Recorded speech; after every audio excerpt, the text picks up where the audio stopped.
Oi, gente! Tudo bem com vocês? Estou aqui para mais um vídeo, esse em especial, onde eu vou compartilhar a minha experiência com o burnout. É um assunto delicado, não é difícil falar sobre isso, porque já estou em um processo de acompanhamento, onde eu já me sinto bem à vontade para falar sobre o assunto. Mas eu tenho certeza que é um vídeo que vai mexer comigo, vai mexer com as minhas emoções, porque eu vou lembrar do que aconteceu, né? Eu vou lembrar das experiências vividas. Então, certamente é um vídeo assim que vai mexer comigo. Mas o principal propósito do vídeo é inspirar, é ajudar pessoas que estão passando por isso. E se você também tem algum amigo, tem um ente querido que está passando por uma situação parecida, você também poder ajudar. E eu vou compartilhar o que mais me ajudou nesse período, como a minha família reagiu, meu marido reagiu e como isso foi tão fundamental para o meu processo de recuperação, tá? Então fica comigo aí até o final, que eu vou contar um pouquinho para vocês como foi a minha experiência com o diagnóstico de burnout.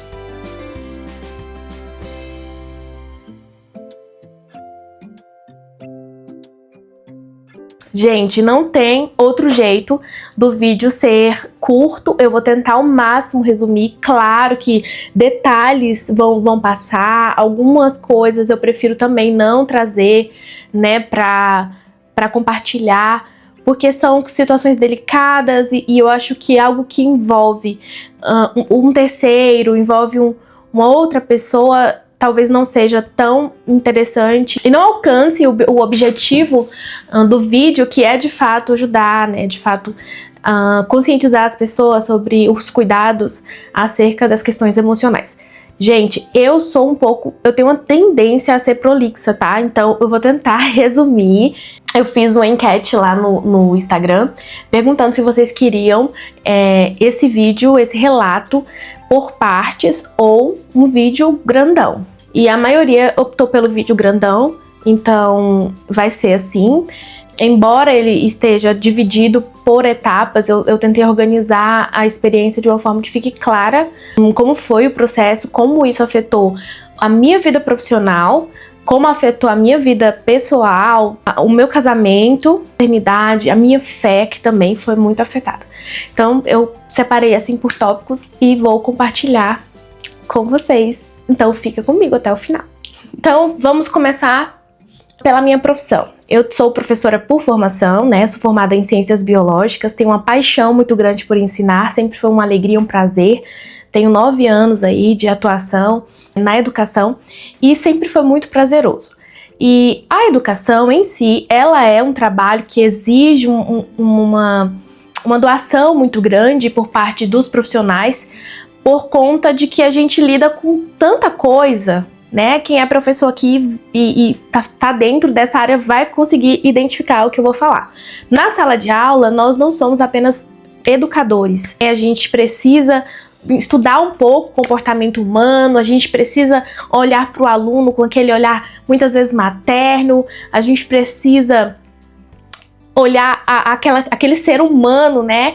Por trás daqueles comportamentos, às vezes é uma dificuldade familiar, às vezes é um problema nutricional, assim, questões emocionais das crianças que afetam o comportamento e às vezes não tem nada a ver com você, e ele tá sendo rude, então você lida com muitas questões dentro de uma sala de aula.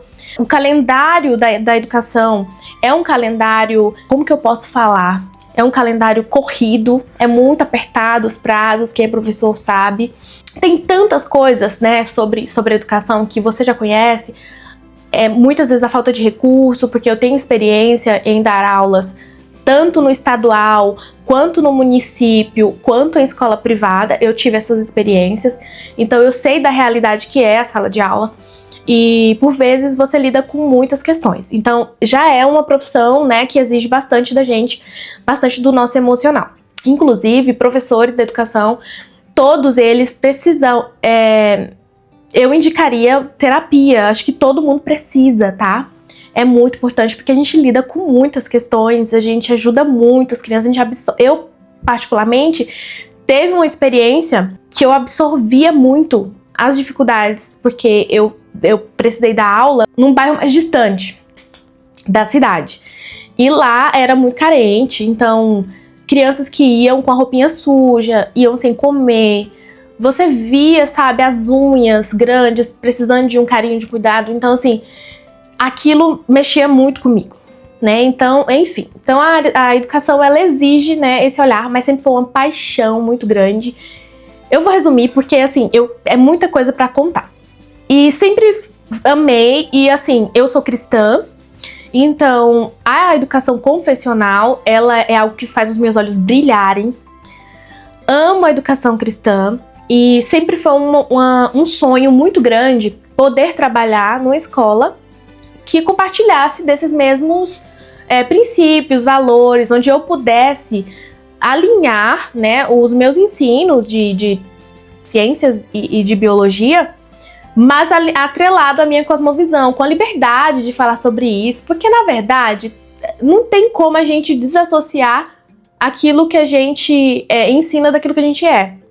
Eu acredito muito nisso. Então você, mesmo tentando ser neutro, digamos assim, apenas transmitir o conhecimento, eu acredito, não vai, sabe? Eu acho que o professor, ele transmite também muito do que ele acredita, do que ele é, e ele é um formador de opinião, então por isso eu sempre quis muito ter a liberdade de trabalhar nesse ambiente, numa escola confessional.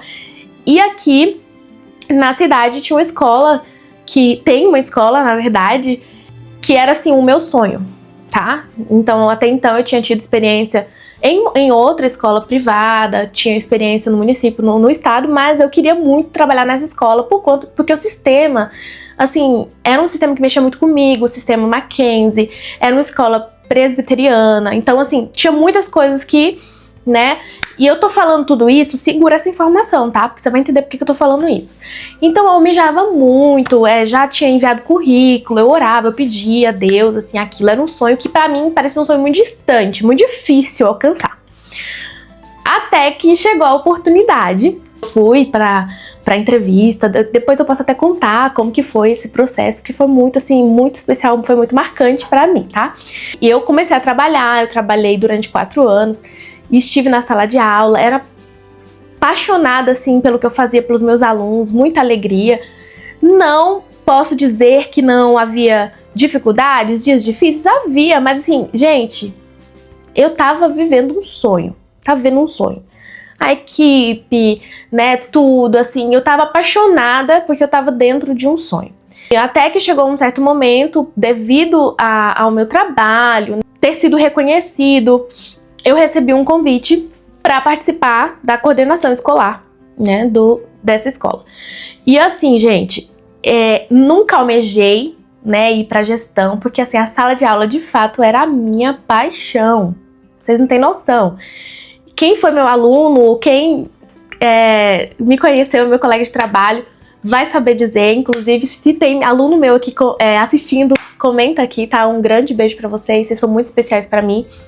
Me formaram também como professora, então foi um tempo muito bom. E eu recebi esse convite, fiquei surpresa, inclusive, sou muito grata pelo reconhecimento, porque viu, né, a minha forma de trabalho e viu em mim potencial. Eu nem enxergava, porque eu nunca imaginei ir pra gestão. Resumindo, eu falei, gente, não tenho experiência, mas tenho muita vontade e eu amo aprender, amo fazer coisas novas, então eu tô aqui e eu amo essa escola e eu vou.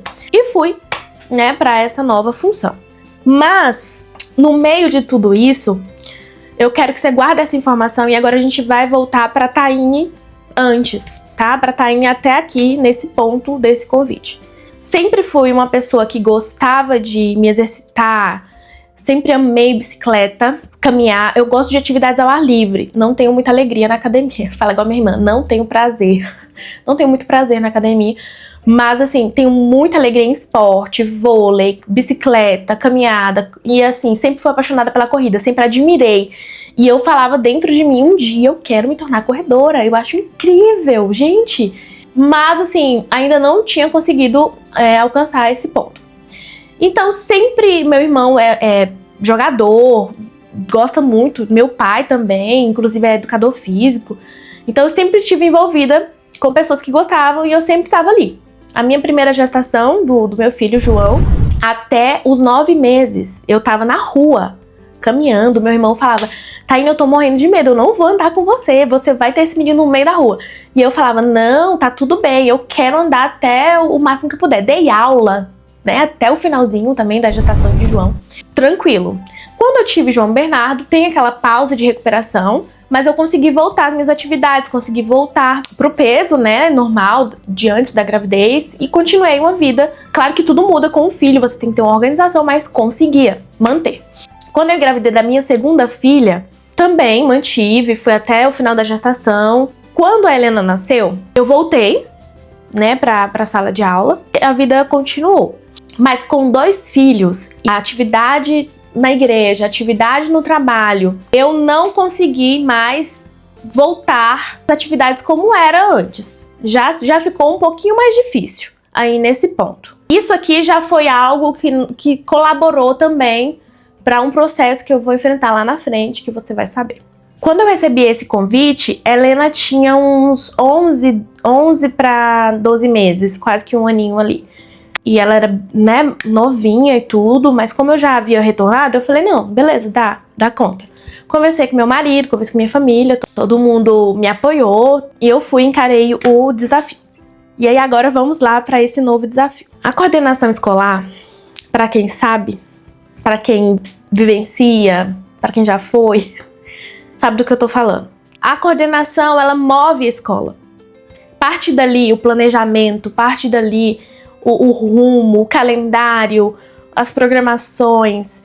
A coordenação escolar, ela é muito importante para uma escola. E o que aconteceu comigo? Eu sempre tive um perfil muito curioso, um perfil de produtividade, de prestar excelência, e eu amava aquele lugar. Então, assim, pensa aí, eu me dediquei, eu caí de cabeça nessa nova função, nessa nova tarefa. Naturalmente, eu comecei a me cobrar muito, tá? Eu comecei a me cobrar muito, porque eu queria ter conhecimento de tudo que estava acontecendo. Muitas vezes, eu queria me preparar de coisas que nem aconteceram. Ah, se um pai chegar com tal situação, se o aluno precisar de tal auxílio. E aí aquilo, eu comecei a querer me preparar, né, para coisas que ainda nem haviam acontecido. E essa nova função, óbvio, ela vem com responsabilidades adicionais. Porém, vou resumir, gente, porque é muita coisa. A inexperiência me fez agarrar responsabilidades adicionais às que já de fato pertenciam à função de uma forma que me sobrecarregou. Como assim, Taína? Sabe quando você para ler o que faz uma coordenação escolar? E aí eu fui e descobri que é puramente pedagógica. Puramente pedagógica. E na realidade que eu me encontrava, o que aconteceu? Eu peguei responsabilidades adicionais à coordenação escolar e à parte pedagógica. Eu comecei a abraçar tudo, porque eu estava vivendo um sonho. Sabe quando você sente que na sala de aula você transforma pessoas, você transforma vidas, você ajuda, você colabora, dá sua contribuição para o mundo? E você pensa assim, na coordenação agora eu vou poder dar minha contribuição muito mais ainda para o mundo, eu pensava. Então eu queria melhorar tudo, eu queria, sabe, fazer tudo. Então eu mergulhei naquilo de cabeça e acontece que a inexperiência, infelizmente, me fez abraçar coisas que não eram diretamente da coordenação escolar, embora seja uma função que já exija um pouco dessa multitarefa, né? O coordenador, ele é um pouquinho de tudo, ele mexe com tudo, desde, né, o marketing da escola até parte eletrônica, data show, esses negócios tudo, internet, até o que vocês imaginar. Então o coordenador, ele tem essa função. Mas aquilo começou a me sobrecarregar. Existem algumas questões do ambiente de trabalho, e isso eu falo com muito respeito, com muito carinho, que eu amo aquele lugar, mas alguns desgastes diários no que diz respeito a relacionamentos interpessoais também contribuíram para o meu mal-estar emocional. o perfil do fleumático, ele é um perfil pacificador. Naturalmente, a gente tende a manter a paz no lugar, a gente tende a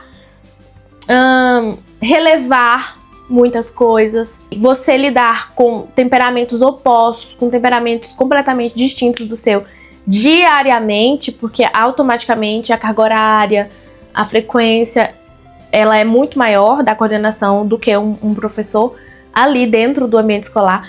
E você lidar constantemente com esse choque de temperamentos, desde colegas de trabalho, pais, alunos, fornecedor. Gente, isso tudo foi me sobrecarregando também. Como eu não tinha o conhecimento que eu tenho hoje sobre as emoções, sobre o autoconhecimento, isso também colaborou para o meu estado de estafa. Taine, como você começou a perceber que você não estava bem? Algumas coisas colaboraram e aceleraram esse processo. Foi um ano intenso de muitas atividades, foi um ano intenso de muitas viagens, de muito aprendizado. Cresci muito, muito mesmo, aprendi muito, conheci muita gente incrível, interessante. E sou muito grata mesmo. Mas aliado à minha inexperiência e a algumas outras questões que eu não quero abrir, isso tudo gerou uma sobrecarga muito grande. Aliado a tudo isso, eu comecei a me alimentar muito mal. Porque o trabalho, ele passou a ocupar um lugar na minha vida que não era devido. Aqui eu abro um parêntese para dizer que, nesse ponto, não se trata de como as coisas eram conduzidas no ambiente escolar. Se trata de uma organização pessoal. Fecho parêntese. A forma como eu organizei o cronograma da minha vida. Como eu tava vivendo um sonho e eu tava apaixonada. Sabe quando você tá numa coisa nova e você tá apaixonada? Eu estava assim. Então eu agarrava tudo. As folgas não eram folgas. O momento que eu tinha que estar com os meus filhos, brincando, tal, dando aquela pausa pra mente voltar, sabe? Recarregar. Não tinha essa pausa, porque eu tava estudando, eu tava lendo. Eu não parava de fazer trilha, porque tem uma plataforma, né, desse sistema de ensino, tem uma plataforma, e eu queria engolir todos os cursos, eu queria saber de todo o material, eu queria abraçar o mundo de vez. Então, eu não me alimentava direito, sou um ano assim que eu me alimentei péssima, muitas vezes não almoçava, ou almoçava uma besteira. Foi um ano que eu ingeri bastante café. Naturalmente, escola tem café. Quem é professor tá ouvindo sabe. O professor gosta de tomar café, mas toma cuidado, viu? E eu tomava muito café diariamente, até que chegou um ponto que eu falei assim, eu preciso tirar o açúcar, eu preciso tomar o café sem açúcar, porque eu tô tomando muito café. E aí, tirei o açúcar, mas ainda ingeria muito, muito café. Por que que eu ingeria o café? Depois eu fui conversando, né, com a médica e tudo, ela foi me explicando. Era a necessidade de manter picos, né, de energia. Então, eu precisava estar ligada o tempo inteiro, então eu tomava muito café. E eu não percebia, isso virou um vício. Me alimentava mal pra dar conta de tudo que eu queria, né? Isso eu vou falar da minha vida pessoal também, mas tipo, pra dar conta de tudo que eu fazia naquele ano, porque eu não abri mão de nada. Eu peguei a vida que eu tinha antes, as agendas, tudo que eu tinha, meus 2 filhos, meu casamento, a igreja, as atividades que eu desenvolvi na igreja, eu peguei tudo e eu só coloquei uma coisa nova. Eu não organizei a minha vida, tipo assim, eu preciso dar uma freada, talvez em algumas coisas, não, sabe? Só juntei. Isso tudo, mas experiência. Não dormia tão bem quanto antes, nunca tive dificuldade para dormir, sempre dormi com muita facilidade, dormia muito até. Sempre gostei de dormir, só que eu comecei a ter períodos de sono muito curtos, tipo, dormir muito tarde para dar conta das demandas de casa, de tudo, e acordar muito cedo, muitas vezes, para finalizar trabalhos. E, inclusive, quando eu falar do meu casamento, vou tocar nesse assunto, porque era uma das coisas que meu marido chamava muita atenção. Ele queria que a gente dormisse junto, né? Todo mundo fosse pra cama junto. E muitas vezes eu ia, né? Deitava junto com eles pra ele ficar tranquilo, não ficar falando coisa no meu ouvido. E quando eles dormiam, muitas vezes eu levantava ou eu dormia e acordava de madrugada para terminar algumas coisas. E meu marido ficava muito chateado quando ele olhava, não tava, quando via eu tava com o computador na mão. Então o computador na minha mão era assim, tipo, normal. Então eu tô resumindo muito, são muitos detalhes, mas assim, enquanto minha vida profissional tava nesse estado caótico, é que são muitas coisas, são muitos detalhes. Muitos detalhes, que eu acho que eu vou ter que gravar um outro vídeo só sobre isso. Enquanto minha vida profissional tava assim, o que acontece com a sua vida em casa também fica caótica. Porque nós somos um conjunto de tudo. Não tem como separar. A Taine mãe, a Taine profissional, a Taine mulher, a Taine esposa. Não dá. Isso foi afetando também a minha maternidade, a minha relação com os meus filhos, porque eu já não tinha mais tempo para nada. Então, ao longo do vídeo, vou contar algumas situações também da minha vida pessoal que contribuíram também, que afetaram bastante o meu emocional.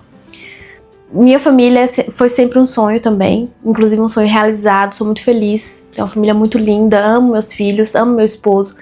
Ter filhos sempre foi um sonho, tive os meus filhos, quero ter mais, tá? Deus me ajude. Esse período que eu assumi essa nova função, a Elinora era muito pequena. Então, teve algo que foi muito marcante pra mim, que foi a questão da amamentação. No momento que eu estava vivendo, que eu estava naquele turbilhão todo, eu estava achando tudo normal, eu estava achando tudo o máximo e achando que eu dava conta de tudo. Mas hoje eu olho e falo, não, você não estava dando conta de tudo e não foi legal. Por conta da exaustão, muitas viagens e uma rotina muito doida, eu tirei o peito dela antes do tempo que eu queria. Coisa que com o João não foi assim, eu deixei ele mamar até quase 2 aninhos. Então, a Helena eu tirei antes do tempo que eu queria.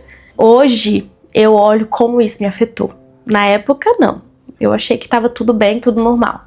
Mas hoje, isso é algo que eu olho pra trás e falo, não foi bacana, não foi legal. Em relação aos meus filhos, eu confesso, foi um período, assim, bastante delicado da minha maternidade, onde eu tinha que conciliar minha vida profissional e a maternidade. E isso é a realidade de muitas mulheres, tá? E eu super entendo o que você passa, se essa é a sua realidade. Porque é muito difícil. Você precisa trabalhar, você muitas vezes... poucas mulheres têm a opção de falar, eu trabalho porque eu quero, né? Muitas trabalham porque de fato elas precisam trabalhar para ajudar na renda familiar, e é um assunto também muito delicado e que deve ser sim compartilhado, conversado, porque muitas mulheres enfrentam isso. E eu acredito sim que é possível você desenvolver sua vida profissional e a sua maternidade com excelência quando você prioriza a sua maternidade, entendendo que há tempo para tudo, que tem um período em que você precisa dar uma brecada na sua vida profissional, no sentido de fazer com excelência o que você faz, mas priorizando a fase em que seus filhos precisam principalmente de cuidados mecânicos ali, que são os primeiros cuidados, os primeiros anos, a primeira infância. Depois, seu filho vai precisar bastante da questão, sua presença, né, da questão emocional ali. Então, assim, são fases que precisam ser pensadas e precisam, de fato, a gente precisa priorizar as coisas. E como o trabalho ele tinha tomado uma prioridade diferente, né, do que deveria, ele estava como número 1 da minha vida, inclusive estava acima de Deus. Hoje é bem triste, assim, quando eu paro para pensar e eu penso, meu Deus, como foi errado, né, eu ter colocado o trabalho acima até do Senhor. E o trabalho ocupou esse lado da minha vida. Então, muitas vezes, nas folgas ou no momento que eu tinha que estar com os meus filhos, eu estava presente fisicamente. Mas emocionalmente eu não estava. Eu estava no celular respondendo um pai, respondendo uma questão, respondendo professor, respondendo tanta gente. E eu não estava presente emocionalmente. Nesse ponto eu quero deixar bem claro que houve falta de organização da minha parte. Porque eu poderia muito bem delimitar o atendimento no sentido, tô em casa, não mexo no celular, tô em casa, ou deixar o celular até no ambiente de trabalho. Mas eu não tive essa sabedoria. E inclusive se você passa por isso, tenha sabedoria, separe as coisas. O mundo não vai parar, as coisas continuam, a vida continua. E eu aprendi muito isso. Hoje, voltando para o ambiente de trabalho, certamente eu teria uma nova postura.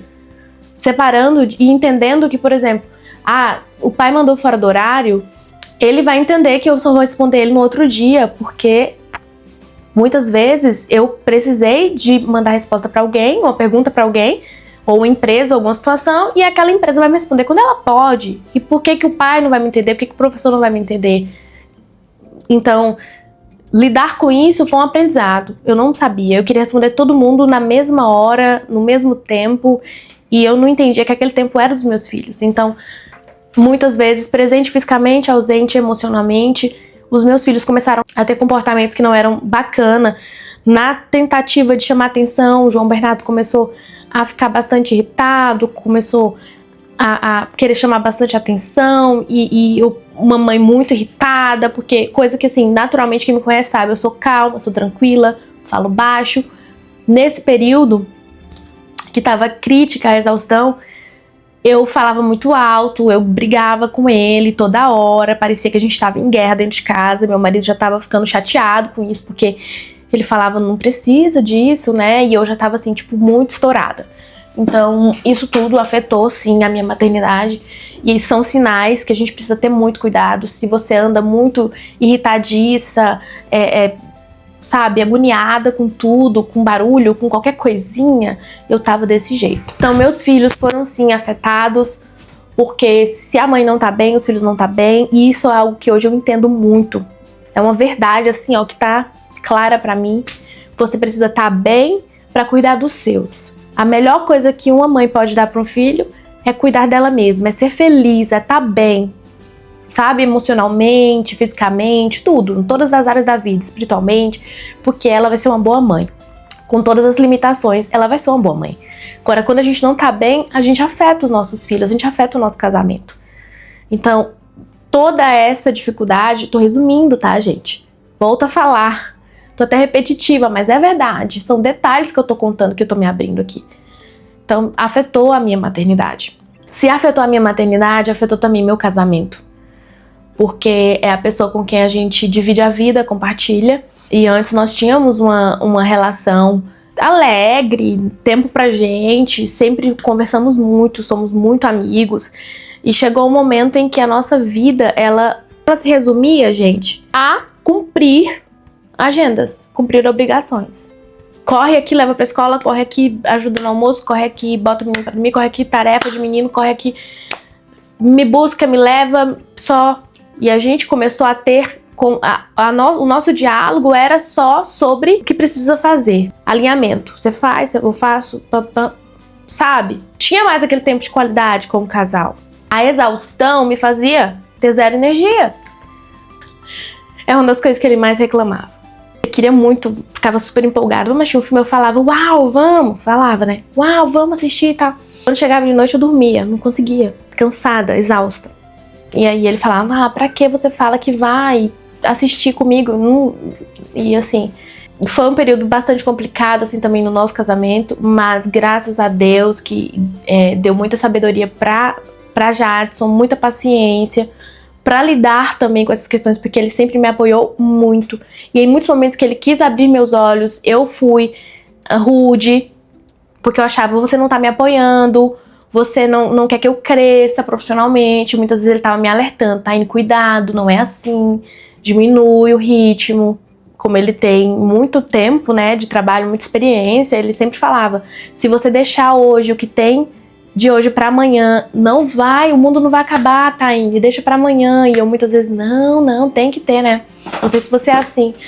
E com esse tempo, eu aprendi, quando eu fui parada bruscamente, que eu vi as coisas seguindo, a vida seguindo, eu falei, cara, realmente, ele tava certo, as coisas continuam. E eu não aceitava isso. Então, meu casamento foi afetado nesse aspecto, e a minha autoestima também. Porque eu já me olhava no espelho, eu já não gostava do que eu tava vendo, porque comecei a ganhar peso por conta dessa rotina completamente doida que eu tava vivendo.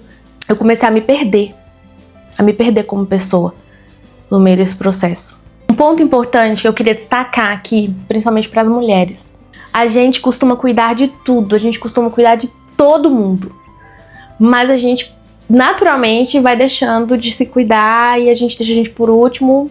em segundo plano e às vezes não tem esse tempo, então a gente vai ficando para trás. Então a gente vai se anulando, a gente já não se cuida, a gente já não se enxerga mais e a gente vai perdendo quem a gente é, a nossa identidade, a nossa essência. E isso aconteceu comigo também nesse período.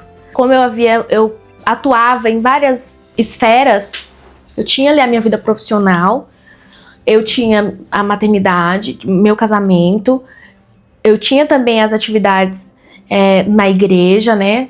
E coordenador de louvor, estava ali sempre envolvida ensinando, então eu tinha muitos papéis. Além disso, irmã, filha, coisas que fazem parte de mim. E tudo isso são papéis. E no meio desses papéis, a minha identidade, a minha essência, ela foi se perdendo. Porque eu tava fazendo um monte de coisa pra todo mundo, mas meu tempo não tinha, sabe? O meu momento. Comecei a me anular em todo esse processo. Então, pra acelerar o processo aqui, gente, quais foram os sintomas que eu comecei a ter? Uma coisa que eu comecei a perceber e começou a me incomodar foi o fato de ter apagões. Como que funcionam esses apagões? O termo, entender tudo, foi só depois, tá? Com a psiquiatra e tudo mais. Mas eu comecei a perceber que tava ficando frequente e não tava legal, né? Como que funcionava? Eu tava conversando com a pessoa e de repente a minha mente desligava.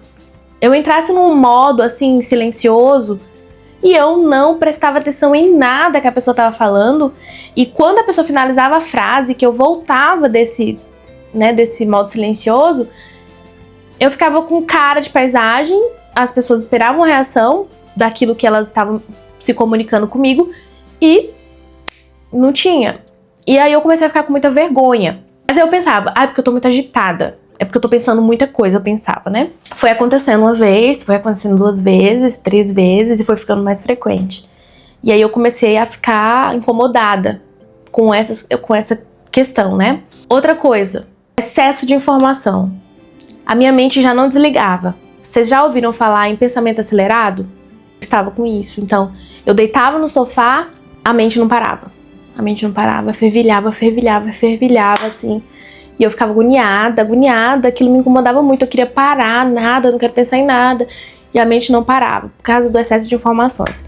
O que causou isso? A psicóloga me explicou. Como eu sempre fui muito curiosa e eu queria aprender muitas coisas, eu não dava espaço para minha mente processar uma informação da outra. Eu não dava espaço. O que eu estava fazendo comigo? Olha que prejudicial. E se você faz isso, alerta. Tava no computador, então eu tava trabalhando. Ao mesmo tempo que eu tava trabalhando, muitas vezes eu tava respondendo e-mail, eu tava mandando áudio, eu tava com a música ligada. Quando eu chegava em casa, que eu ia colocar a Helena pra dormir, eu tinha livro pra ler. Eu sempre amei ler. Então eu balançava a Helena na rede lendo o livro. Não parava. Daqui, se eu tinha louça pra lavar, eu não processava essa informação do livro, porque eu ia lavar a louça e eu colocava um podcast. Nisso, quando eu parava o podcast, eu ia para um curso. Do curso, eu ia para assistir alguma palestra. E então, assim, a minha mente, eu só tirava o fone ou o contato com o celular, tipo, quando eu deitava mesmo. Antes disso, era ligadona. Eu queria aproveitar cada segundo com informações. Então, o livro que eu não conseguia ler na rede aquele dia, eu colocava, enquanto eu ia pro trabalho, eu colocava o audiobook. Então eu vivia em constante excesso de informação. Tá, ainda é ruim essas coisas que você falou? Essa acessibilidade de ouvir um livro, de ouvir um podcast? Não, isso é tudo bom, desde que tenha equilíbrio. E eu não tava tendo. Então, eu ia pro trabalho já carregada de informação, essa informação não processava, eu já ia pra outra, e pra outra. Então, assim, excesso de informação, então o pensamento acelerado. Eu desenvolvi uma alergia nos olhos, que aqui, Luiz Eduardo, eu fui em 3 oftalmos. 3, os melhores. E nenhum descobria. Um falou, eu acho que isso é conjuntivite. Fez o tratamento. Não era. É bacteriano, é viral. Não era. Aí eu falei, não funcionou, vou pra outro. Foi pra outro, muito bom. Fez todos os exames. Não tem nada, tá indo. Mas vamos passar aqui um colírio antialérgico e vamos... Tá, beleza. Fui pra outra. Essa oftalmo, ela foi incrível, inclusive. Ela fez exame de tudo, ela me revirou. Vocês não tem noção, ela me revirou. E não tinha nada de vista, não tinha nada de vista. Ela fez exame de tudo que você pensar, de doença até degenerativa, tudo que você pensar pra descobrir essa alergia. Não descobria. E o olho vermelho o tempo inteiro e ardendo como se tivesse fogo. Ela falou, tá, vamos fazer o teste de uma barreira física, um óculos. Talvez é o ar-condicionado, talvez é o excesso de tela, talvez... Fizemos todo tipo de teste. Não melhorava. Fomos em Brasília, aproveitei uma viagem que já tinha cuidado da saúde, fui a um oftalmo em Brasília. Ele fez um tratamento comigo, com alguns colírios. Era um tratamento longo, demorado. Fiz esse tratamento, não melhorava. Descobri que estava causando essa alergia, mantinha meu olho irritado, na psiquiatra. Então só lá, quando eu me afastei das atividades, quando... Enfim, todo o processo que vocês vão ouvir foi que eu descobri, era estresse. Então o estresse, gente, ele faz assim um monte de coisa no seu corpo, ele mexe no seu físico em algumas áreas que você nem sonha, nem imagina. O cortisol na veia ali o tempo inteiro me mantinha alerta. Então, atrelado a todos esses sintomas, que o físico já estava dando sinais, um cansaço fora do normal, a alegria que antes eu tinha de ir trabalhar, ela foi desaparecendo. Eu saí de férias, final do ano, e voltei como se não tivesse tido férias, sabe? A sensação de cansaço, sensação de... E eu não tava entendendo. Tinha muito brilho no olhar, sabe? Muita empolgação, muito entusiasmo. Quando a gente voltou, no começo do ano, eu não tava entendendo o que tava acontecendo comigo. Eu tava muito pessimista. E aquilo não combina comigo, porque eu sou muito otimista. Eu sempre vejo o lado bom das coisas. Sempre fui aquela pessoa que chegava e falava, não, gente, tem jeito, olha por aqui e tal. E eu comecei a perceber que eu não tinha mais estímulo e nem prazer em planejar. E pra que planejar isso? Pra que a gente vai pôr isso no calendário? Nem vai pra frente, nem vai funcionar. Então eu comecei a ficar muito pessimista. Minha colega direta, que é minha amiga do coração, que eu amo muito, ela começou a perceber, mas ela não compartilhou comigo. Ela começou a perceber que eu tava diferente, que eu não tava mais, né, a Taine de antes. Só que ela não falou nada porque ela achou que poderia agravar, né, e que eu ia melhorar. Só que não foi isso que aconteceu. A mãe da gente, ela sente. A mãe da gente, ela sempre conhece, sempre sabe. E a minha mãe conversou com meu pai, falou assim, já percebi um tempo que Taine não tá normal, ela não tá legal, ela tá vindo aqui, ela não tá ela, e tem alguma coisa acontecendo. E ela falou só com meu pai isso, né? E eu comecei a ficar desgostosa. A desgostosa da vida, desgostosa do meu trabalho. Ia com muito sacrifício. Eu era a primeira que ia acordar aqui em casa. Era segunda-feira, aquele dia mais difícil, né? Todo mundo já dorme assim, ai meu Deus, segunda-feira. Eu não. Eu dormia empolgada, porque segunda eu ia trabalhar no melhor trabalho do mundo. Então, eu saí do sonho pro pesadelo. O que era um sonho se tornou um pesadelo. E quando eu falo isso, eu não consigo pôr em palavras o meu sentimento. Porque é muito difícil para você entender como que seu sonho se transforma em pesadelo. Então acordar de manhã para ir trabalhar começou a ficar insuportável. E eu não entendia o que estava acontecendo comigo. Acho que o mais difícil era que eu nunca havia passado por alguma situação delicada, assim, que envolvesse o meu emocional ao ponto que chegou. Então era algo desconhecido, era algo novo, isso tudo piorava a situação, porque eu nunca tinha sentido aquilo. Aquela menina que nunca teve problemas pra dormir começou a ter problemas pra dormir. E assim, gente, é sério, eu dormia muito bem, dormia muito. Eu não sabia o que era insônia. Às vezes eu ouvia as pessoas falarem e eu não conseguia nem chegar próximo do que era que elas estavam falando, porque eu nunca tinha experimentado aquilo. Lembra que eu falei do café? Mesmo com muito café, eu apagava por causa da exaustão. Só que a longo prazo, esse hábito provocou também essa insônia. Hoje eu entendo. Isso me deixava ligada, né? Muito ligada. E o excesso de cortisol no meu corpo começou a atrapalhar o meu sono. Então eu ficava em sinal de alerta o tempo inteiro. A irritabilidade aumentou, a sensibilidade aumentou. Então eu comecei a não ter controle das minhas emoções. Não consigo assim descrever melhor para vocês a sensação de que a sua sanidade está por um fio. Não sei se você já passou por isso, ou tem alguém que já descreveu isso pra você. Mas é a pior coisa do mundo. Eu sentia uma guerra tão grande dentro de mim, uma pressão tão grande, que era como se fosse assim, ó, cuidado com o próximo passo que você dá, porque dependendo do que você der, você vai perder o controle da sua sanidade, você vai enlouquecer. Eu me sentia assim, por um fio. Essa questão do sono, ela mexeu muito comigo, mexe com qualquer ser humano. Então, passou uma semana, eu não consegui dormir, ficava rolando na cama a noite inteira. Passou a segunda semana, não conseguia dormir. Eu falei, tá estranho. Então, automaticamente, seu dia fica horrível, né, quando você não dorme. Eu falei com minha mãe e tal, e a gente começou pelos naturais. Então, valeriana, chás, todo tipo de chás que você pensar, e não resolvia. Tá, a gente faz a higiene do sono, e semanas passando.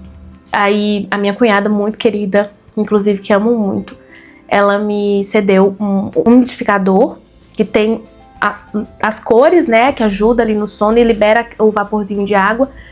E os óleos. No período que eu tava bem mal, crítica, ela deu um óleo de lavanda, né, para ajudar a relaxar, um de laranja também. E eu usava tudo isso, gente, e nada resolvia. Então, passou um mês, então assim, eu tava um zumbi. Meu olho super irritado. Eu comecei a ficar muito mal, assim, tipo, em relação com a vida, sabe? Tipo, não tinha mais alegria, não tinha mais prazer. E aquela pessoa sempre sorridente, alegre, pra cima, no sentido de sempre querer planejar, de ver o futuro, pra mim as coisas não tinham mais sentido. Comecei a não ter prazer no que eu fazia, no louvor, a cantar. Aí eu comecei a questionar coisas tão importantes e tão fundamentais da minha vida, como a minha fé. Hoje eu entendo. Uma pessoa, ela com o sono bagunçado, com os hormônios bagunçados, enfrentando esse processo que eu estava enfrentando, ela também é afetada nas emoções, e a fé também parte de emoções. Quando eu falo a fé parte de emoções, eu vou explicar, tá? Pra não ficar confuso. Isso tudo foi me fazendo muito mal. E eu comecei a chorar do nada, sabe? Não tinha mais perspectiva, prazer, alegria. Gente, quem já passou por isso sabe. Então eu comecei a ter sintomas depressivos. Mas eu não parava de trabalhar, não queria aceitar aquilo. E aquilo foi ficando maior do que eu, até que um final de semana eu surtei, e foi tudo assim muito rápido. O ápice, né? O ápice da coisa foi muito rápido.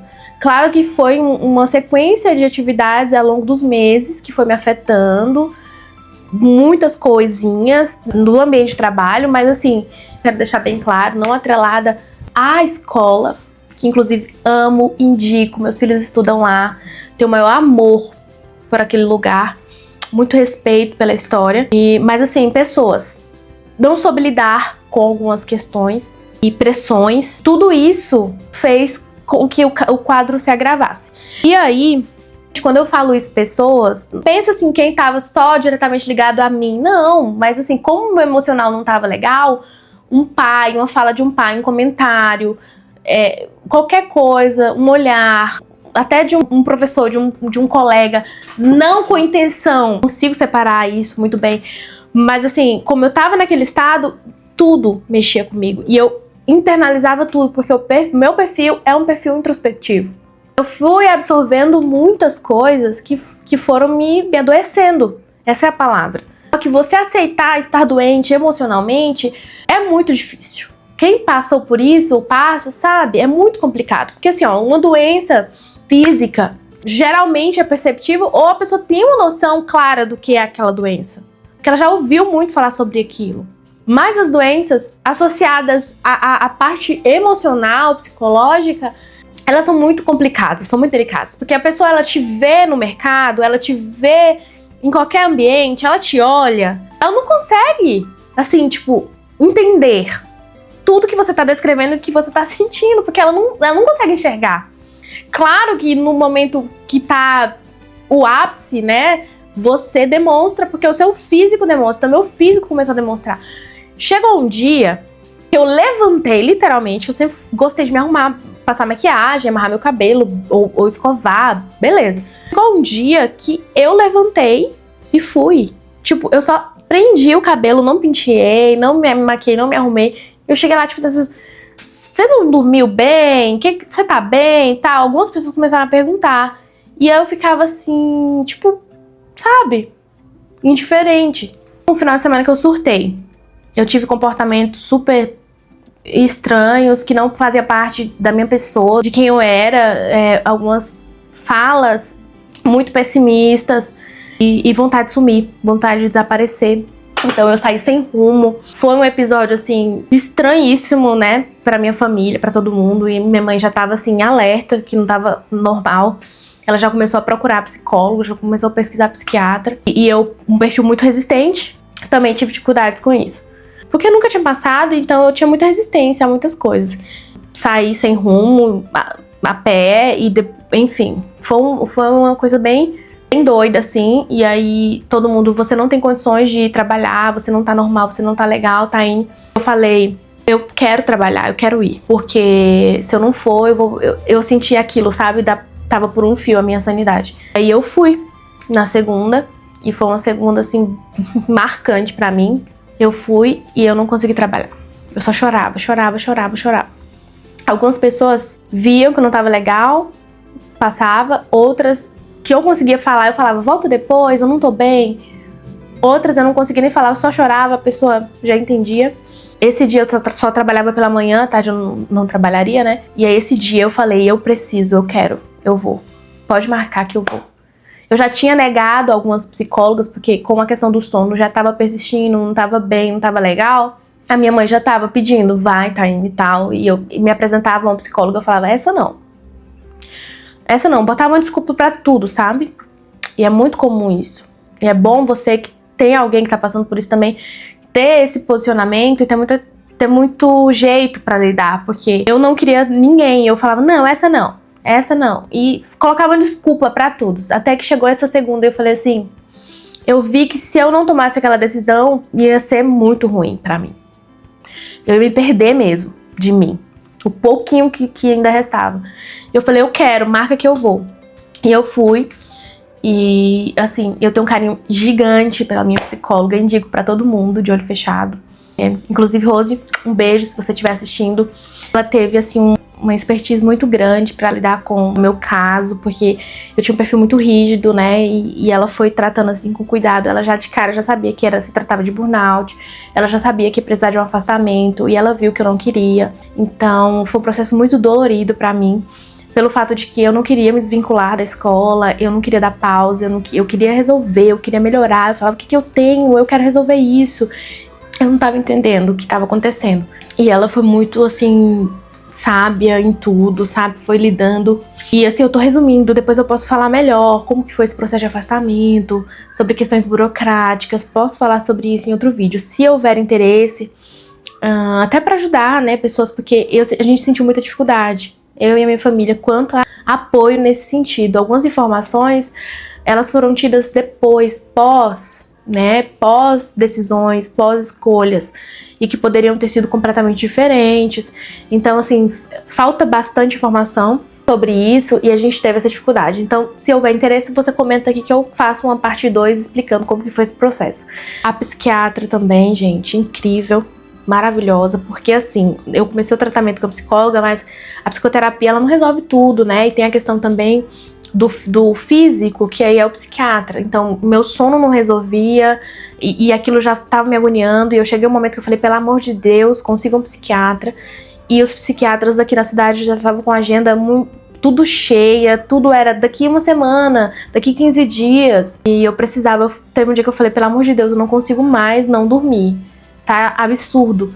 E aí meu marido já havia agendado pra um determinado psiquiatra. Graças a Deus, Deus é perfeito em tudo que faz. Até nisso, assim, eu fico, meu Deus, como o Senhor é bom. Porque não deu certo, né? Porque eu precisava muito pra aquele dia.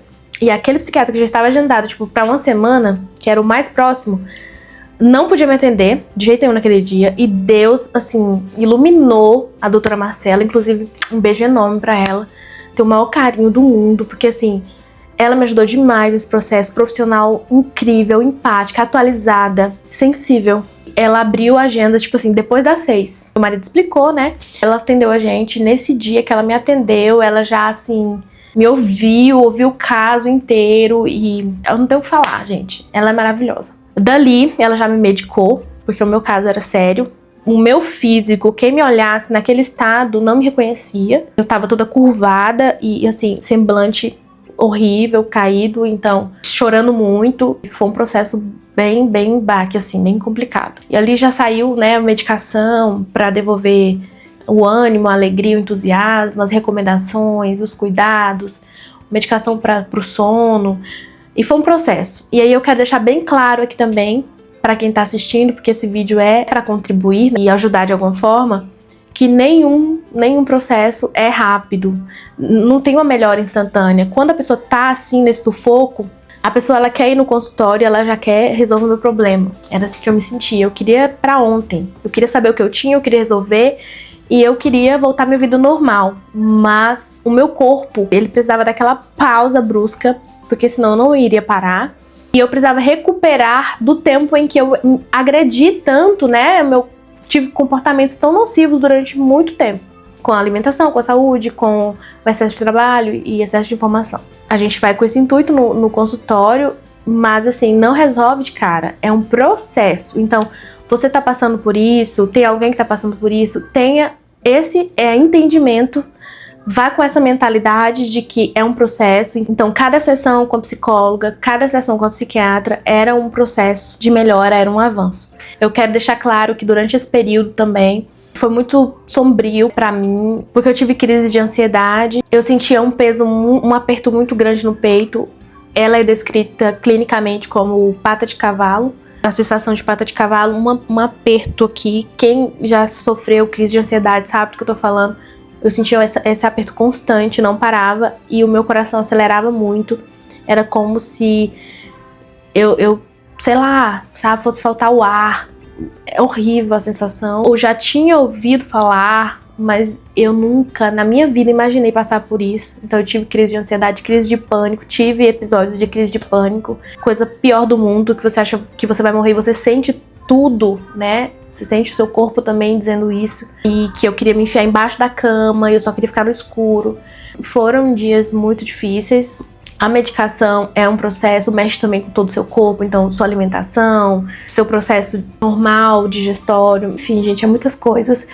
Mas eu quero deixar claro que é importante, sim, se for medicado, você tome a sua medicação, porque seu corpo, ele não tá dando conta de lidar com aquele período, ele precisa de um suporte. Toda essa questão da medicação agita, né, e melhorando o acompanhamento, e o afastamento era o que eu mais temia. Mas o diagnóstico foi fechado, a síndrome de burnout, então eu precisava sair do ambiente. Porque essa síndrome, ela está atrelada ao ambiente de trabalho, embora você não desenvolve o burnout assim somente pelo período que você está ali trabalhando. Existem coisas que vão somando na sua vida, escolhas que você vai fazendo, hábitos que também contribuem. Mas como estava atrelada ao ambiente, eu precisava desse afastamento. E foi um período muito dolorido, muito sofrido, porque pensa, você ama o que você faz e você, de repente, você não consegue estar mais no ambiente, porque você não suporta, porque seu físico e seu emocional não tá bem, tá adoecido. Então, foi forçado, assim, foi uma indicação médica e foi uma coisa que a minha família falou assim, não dá. Eu vou resumir, precisei me afastar, foi todo um processo. Não foi fácil, posso depois gravar um outro vídeo falando melhor sobre isso, porque leva muito tempo. Mas toda essa questão, ela também afetou a minha fé, no sentido de que onde que a gente sente Deus? A gente sente na nossa alma, nas nossas emoções. A experiência que a gente tem com o sobrenatural, com o transcendental, é nas emoções. E as minhas emoções estavam adoecidas. Então eu levei um tempo em terapia para entender que, enquanto as minhas emoções estavam adoecidas, eu também teria dificuldade de ter o relacionamento e as vivências que eu tinha antes com Deus. No sentido de que eu não entendia, eu falava assim, eu não sinto mais nada. Eu falava com a psicóloga, eu falava, eu não sinto mais nada, eu não acredito em mais nada. Questionava comunidade de fé, questionava Deus, pra quê, por quê. Eu não conseguia sentir, não conseguia ouvir. Então foram dias, assim, bastante sombrios, onde é muito difícil. E assim, eu tive apoio muito grande dos meus irmãos, da fé, dos meus pastores, principalmente a minha família. Foram alguns meses bastante complicados, porque eu não tinha condições de cuidar dos meus filhos. Você chega num ponto em que as suas atividades normais, comuns, rotineiras, elas não têm mais nenhum significado, você não tem alegria, você não tem prazer, você se sente morto-vivo. A minha família me apoiou muito. Meu Deus, meu marido foi um homem assim incrível. Hoje eu olho e falo, nossa, eu sabia que você me amava, mas nesse período você demonstrou muito seu amor em atitudes. Porque, pensa, foram meses que eu estava adoecida, então automaticamente não estava legal. Então, a questão de alimentação, né, das crianças, da casa, ele ia pra cozinha, minha mãe vinha, não fazia nada, não conseguia, ânimo, prostrada, não tinha ânimo pra nada. Queria ficar só no meu quarto escuro e não ver ninguém. Minha mãe via, arrumava a casa, cuidava das crianças. E assim, a minha família e amigos mostraram nesse período o que é realmente você demonstrar sua amizade, seu amor nessas horas difíceis. Fizeram rodízios pra cuidar dos meninos. Hoje eu fico, né? Final de semana, deixa eles final de semana comigo inteiro. Então, tios, tias, amigos, avós foram muito importantes nesse processo. Foi muito difícil porque, assim, até pessoas da família, eu imagino a dor que era. Por exemplo, queria visitar e eu falava, não quero, sabe? Só sei dizer que o burnout, ele é sério, ele é um processo de estafa mental, de exaustão. É como se você gastasse todas as suas energias e então você fica esgotado. Esse é a definição do burnout. Você precisa recarregar, você precisa parar, voltar com o ritmo certo das coisas, você tá num ritmo muito acelerado. Eu quero depois gravar um vídeo sobre o que mudou, como minha visão mudou depois do burnout. Senão isso vai ficar muito grande, já tá enorme. Mas eu quero dizer assim, que a família, os amigos, são muito importantes, fundamentais. Você precisa de acompanhamento.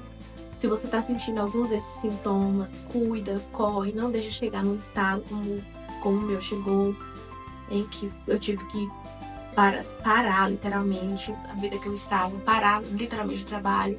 Foi a coisa mais dolorida da minha vida, foi a decisão. Eu sou pessoa ativa, então assim, foi muito difícil. Foram alguns meses para eu estar bem, poder falar e entender o que estava acontecendo. Hoje eu entendo que nada que acontece na vida da gente é por um acaso. Deus tá no controle de todas as coisas. Ele é o Deus que providencia tudo, ele é o Deus que cuida de tudo, e ele sabe dos caminhos. Minha vida mudou completamente depois disso, porque eu comecei a rever conceitos, a rever um monte de coisa, mas isso eu falo em um outro vídeo. Mas o principal tem alguém que tá passando por isso, socorre. Ela não sozinha não vai muitas vezes tomar uma decisão importante de ir a um médico. Vá, procure um psicólogo, um psiquiatra, leve essa pessoa, cuida dessa pessoa, seja amigo, faça o que ela não pode fazer, faça as atividades simples que ela não tá conseguindo. Vai passar, mas tenha paciência, porque é muito dolorido, é muito difícil. Parece que as dores emocionais, elas são piores do que as dores físicas. E existe muito preconceito, muito tabu, existe muita vergonha, existe um monte de coisa que envolve essas questões. E isso tudo piora. Procure ajuda. Se tem alguma coisa a mais da história, porque assim, eu fiz um resumo, mas são muitos detalhes.